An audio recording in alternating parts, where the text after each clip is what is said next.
নমস্কার, ফ্যামিলি রান্নাঘর থেকে আমি পুষ্প। আজ আমি আপনাদের লোটে মাছ রান্না করে দেখাবো। লোটে মাছটা প্রথমে পরিষ্কার করে নুন হলুদ দিয়ে রেখেছি। এই লোটে মাছ রাঁধতে আপনাদের লাগছে আমি পেঁয়াজ, রসুন, ধনেপাতা কুচি, লঙ্কা কুচি, পেঁয়াজ বেটে নিয়েছি, রসুন বেটে নিয়েছি। কড়াইতে আমি তেল দিয়ে নিলাম। এবারে কালো জিরে দিয়ে দিচ্ছি কড়াতে। এইবার আমি পেঁয়াজ কুচো দিয়ে দেবো এর মধ্যে।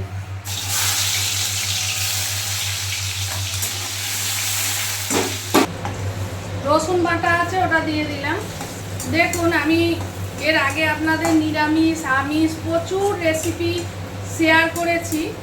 আপনারা এখনও যারা সাবস্ক্রাইব করেননি অবশ্যই সাবস্ক্রাইব করে নেবেন, তাহলে আমার পিছনে প্রচুর রান্না আছে। যারা সেই রান্নাগুলো দেখেননি আপনারা সেই রান্নাগুলোও দেখতে পাবেন, সাবস্ক্রাইব করে নিন।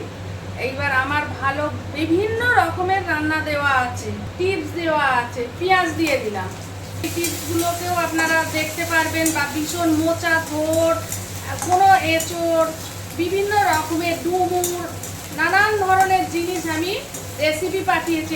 এইবার আমি এই টমেটোটা দিয়ে দিচ্ছি। এখানে কুচনো কাঁচা লঙ্কা আছে, দিয়ে দিলাম। আপনারা এইগুলো দেখতে থাকুন। যে আরও আমি নিত্য নতুন রান্না পাঠাবো আপনাদের। আপনারা কিন্তু অবশ্যই আমাকে জানাবেন যে আপনাদের কিরম লাগছে। এইবার আপনাদের যদি কোনো মতামত থাকে সেটাও আপনারা আমাকে জানাবেন। লবণ দিয়ে দিলাম, হলুদ দিয়ে দিলাম। এতে খুব বেশি লবণ দেয় না, কারণ লোটে মাছ এমনি লবণ থাকে। এবার আমি এর মধ্যে যেগুলো শিরা শিরা আছে সেইগুলো আগে দিয়ে দিলাম।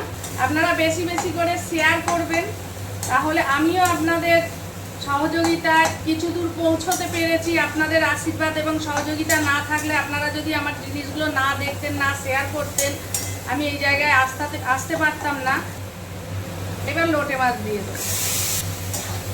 এবার কুচের লোটে মাছটা নেড়ে নেড়ে নেড়ে সুন্দর করে ভাজা ভাজা করে নিতে হবে। লোটে মাছে প্রচুর জল আছে, প্রচুর লবণ আছে। লোটে মাছে লবণ মাখালে আর এর ভেতরে লবণ দেবেন না, কারণ একটুতেই লোটে মাছ লবণ হয়ে যায়। আমি পুরো ভাজা ভাজা ভাজা ভাজা করে নেবো লোটে মাছটা। আমি সব সময় বলি সব রান্নায় একটা বোদা ভাব আছে, তার জন্য এই নামমাত্র একটু চিনি দিয়ে দিলাম। সব তরকারিতেই আপনারা দেবেন এটা। লোটে মাছে প্রচুর জল বেরোয়। এখন আমি নেড়েই যাচ্ছি, একটু রাঁধতে সময় লাগে। কিন্তু খুব সাধারণ রান্না, কিন্তু খেতে খুব অসাধারণ হয়। শুকনো ভাতের সঙ্গে ভীষণ ভালো লাগে খেতে লোটে মাছ। দেখুন কত জল বেরিয়েছে, জলটাকে আমি পুরো শুকিয়ে ফেলবো। দেখুন আমার লোটে মাছ হয়ে গেছে। লোটে মাছ কিন্তু রান্নায় দিয়েই ভাববেন না হয়ে গেছে। দেখবেন দেখুন লোটে মাছ থেকে গা থেকে তেল ছেড়ে দেয়, তখন বুঝবেন লোটে মাছ রান্নাটা কমপ্লিট হয়ে গেছে। দেখুন আমার এই লোটে মাছ রান্না কমপ্লিট। আপনারা অবশ্যই নিজেরা রান্না করে খান। রেসিপিটা দেখলেন, আমার ভিতরে প্রচুর রান্না দেওয়া আছে, নানান ধরনের রান্না দেওয়া আছে।